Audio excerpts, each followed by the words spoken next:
Hey everyone, this is Emily from The Female Abroad, and you are listening to the Incurable Wanderlusts podcast, which offers tips, tricks, and trips to help make you a more confident and knowledgeable traveler. Here we provide and discuss firsthand knowledge from our trips to make sure your trip planning is easier.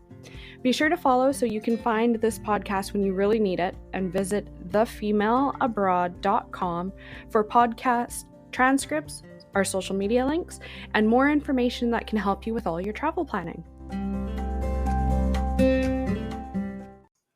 Hello, and welcome to this week's episode of the Incurable Wanderlust. Today, we are going to explore airports. Are you curious about why some airports are busier than others, or what ones might be the most dangerous to fly into or out of? Well, it's time to grab your headphones and jump on board as we cover both of these topics and a few more. So let's start with how air travel has become more popular in the recent years. The top 6 reasons for this increase are 1. Increased competition. The rise of low-cost carriers has increased the competition in the airline industry, leading to lower fares and more flight options for consumers.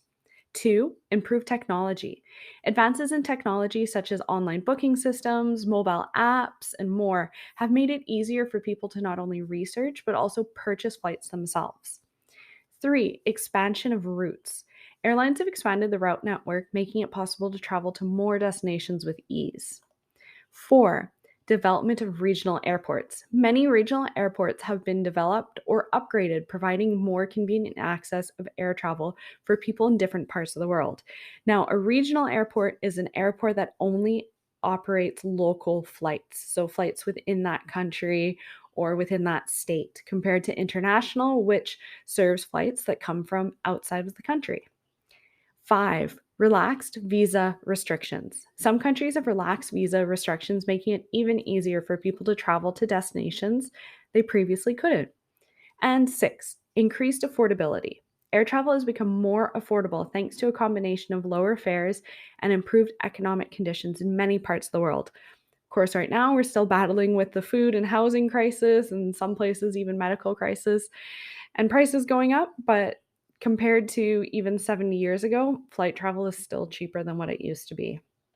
So airports are the gateways to the world, allowing us to travel to places that we could only dream of. But some airports are busier than others, with thousands of flights taking off and landing each day. So, whether for business or leisure, air travel has become an increasingly popular mode of transportation for people all over the world. And now that we understand these reasons, why don't we look at what are the most popular airports in the world? So, first on our list is Hartsfield Jackson Atlanta International Airport in Atlanta, Georgia, USA. With over 107 million passengers passing through each year, it's clearly the busiest airport in the world. But why is it so popular? Well, it's a central location in the southeastern US, and its extensive network of domestic and international flights make it a convenient option for travelers from all over the world. Next up is Beijing Capital International Airport in Beijing, China. With over 100 million passengers each year, it is one of the busiest airports in Asia. Now, its prime location in China's capital city, combined with its modern terminals and extensive flight network, makes it a top destination for both business and leisure travelers. Third on our list is Dubai International Airport in the United Arab Emirates. With over 89 million passengers each year, this airport is a hub for long haul flights and a popular destination for travelers all over the world. Its cutting edge facilities, luxurious lounges, and duty free shopping options make it a traveler's paradise. Fourth on our list is Tokyo International Airport, also known as Haneda Airport in Japan. Close to being third, but with only 85 million passengers each year, it lands in fourth, but it is also one of the most busiest airports in Asia. Its close proximity to Tokyo city center, combined with its effective and reliable transportation options, make it a very convenient option for travelers when they're visiting Japan. Then, last but certainly not least, we have Los Angeles International Airport, located in California, USA. With over 84 million passengers passing through each year, it's a major gateway to the United States, especially the West Coast. So, a lot of Asia, Australia will be passing through here. Now, what makes it so popular? It has sunny beaches, its iconic Hollywood landmarks. Everybody has seen at least one movie film there, of course. And its extensive flight network makes it a top destination for travelers all over the world. Now that we know what the busiest ones are, what are the best and worst airports in the world? These are definitely different than the busiest. So the following items are ranked by Skytrax, which puts out an award system each year under their World Airport Awards. Now, if you've never heard of Skytrax Airport Awards, let's fill you in a little bit because this is a very important awards show in the industry.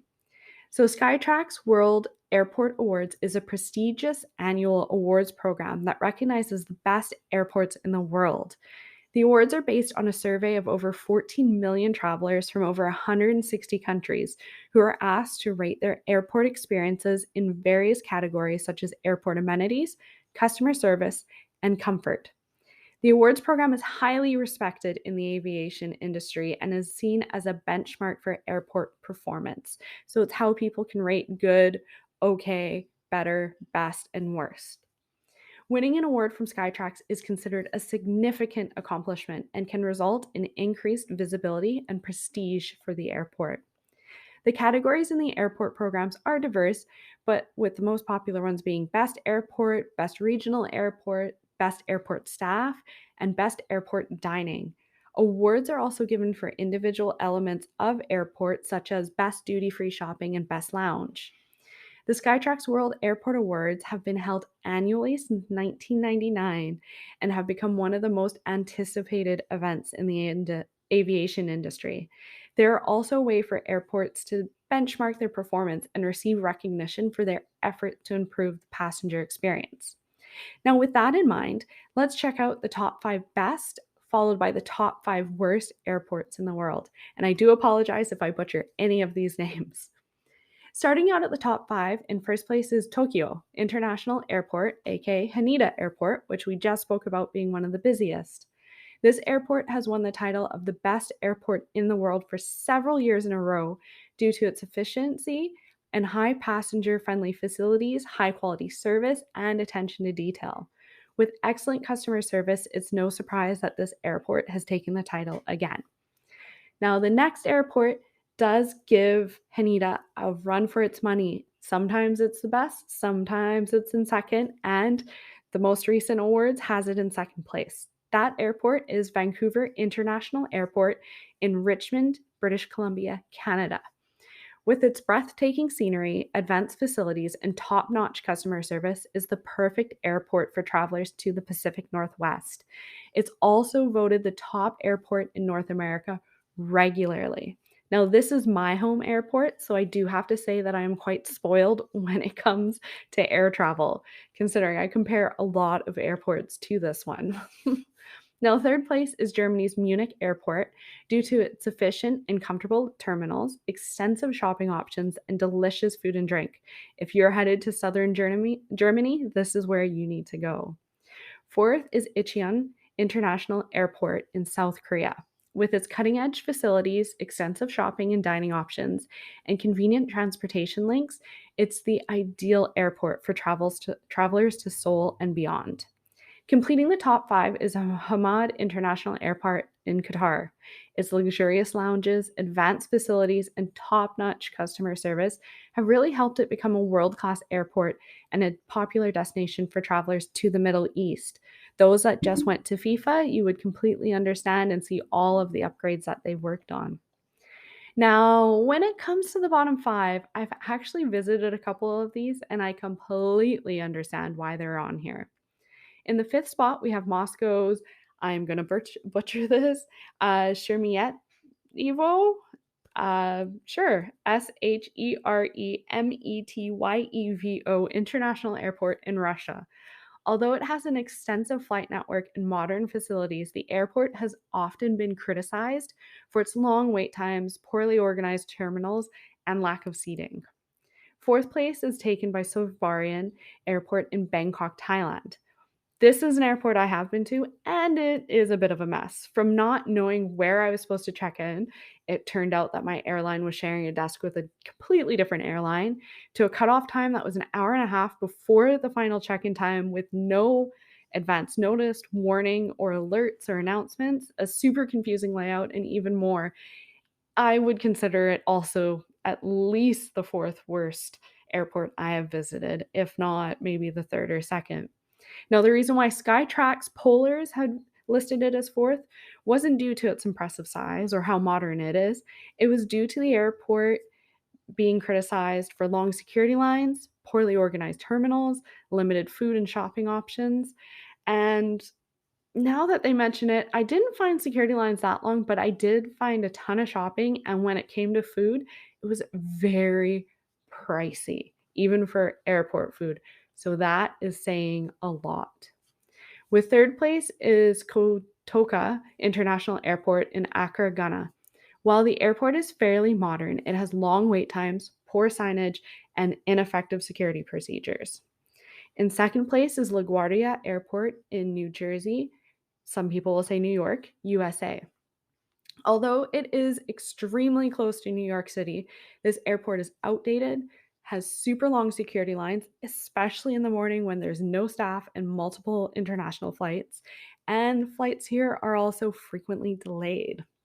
Now, holding the first spot is Jeddah's King Abdulaziz International Airport in Saudi Arabia.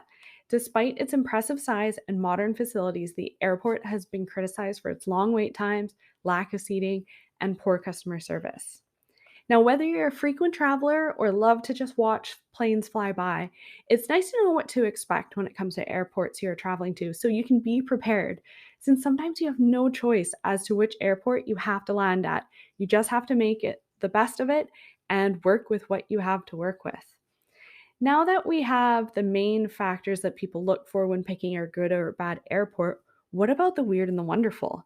When I travel, I like to experience things that I cannot experience at home, and airports are a great place to start. So here are my 8 most unique airports in the world. 1. Princess Juliana International Airport in San Martin. Ever wanted to go to the beach but have an airplane just fly a few feet above your head? If so, this is the place for you. Just make sure to grab hold of something as people are regularly blown into the fence due to the power these landing planes have. Barra Airport in Scotland is also close to a beach. Actually, it uses a runway that is covered by water twice a day at high tide. So you're going to have to wait until low tide before you can actually land. As a little bit of warning, if flying scares you, then you might not want to listen to the following 6 airports as they're a little dicey.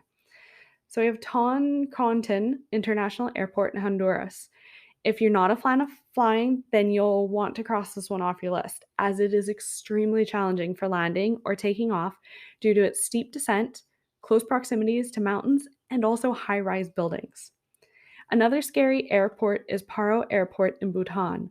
Only a few pilots are actually trained to fly into this high altitude airport that is found within a very narrow valley and provides no room for error. Lukla Airport in Nepal is very similar to Bhutan. This airport is also found at high altitudes, but it also features a short, steep runway, which makes landing or taking off challenging, especially in poor weather conditions. Then we have at 6, Wanako e Urasquin Airport in Sabah, which is found in the Caribbean, has the shortest commercial runway at only 400 meters long. And while the airport is extremely picturesque, it is one of the most difficult landings in the world.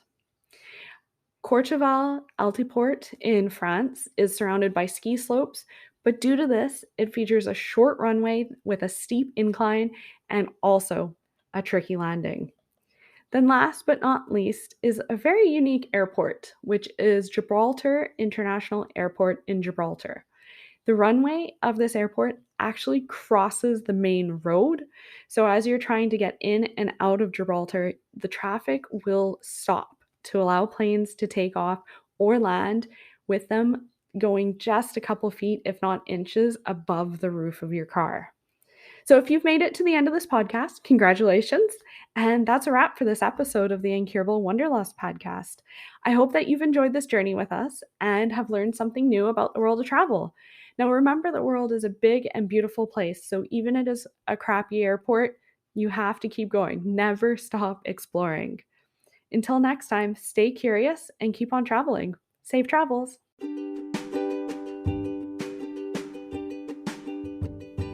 Thank you for listening, and make sure to follow or subscribe so you never miss an episode and can find us when you need to plan your next trip. If you can, recommend the Incurable Wanderlust to those that you travel with, and also, if you have a moment, leave us a rating and a review. In the review, if there are topics or destinations that you'd like to learn more about, make sure to include it in your comment. Also, do not forget to visit thefemaleabroad.com for more helpful tips, tricks, and trips, as well as podcast transcripts. And if you want to stay up to date with me, then follow me on Instagram at female_abroad. Remember, the Incurable Wanderlust is a weekly podcast with new episodes released every Thursday. Thanks again for listening, and until next week, safe travels!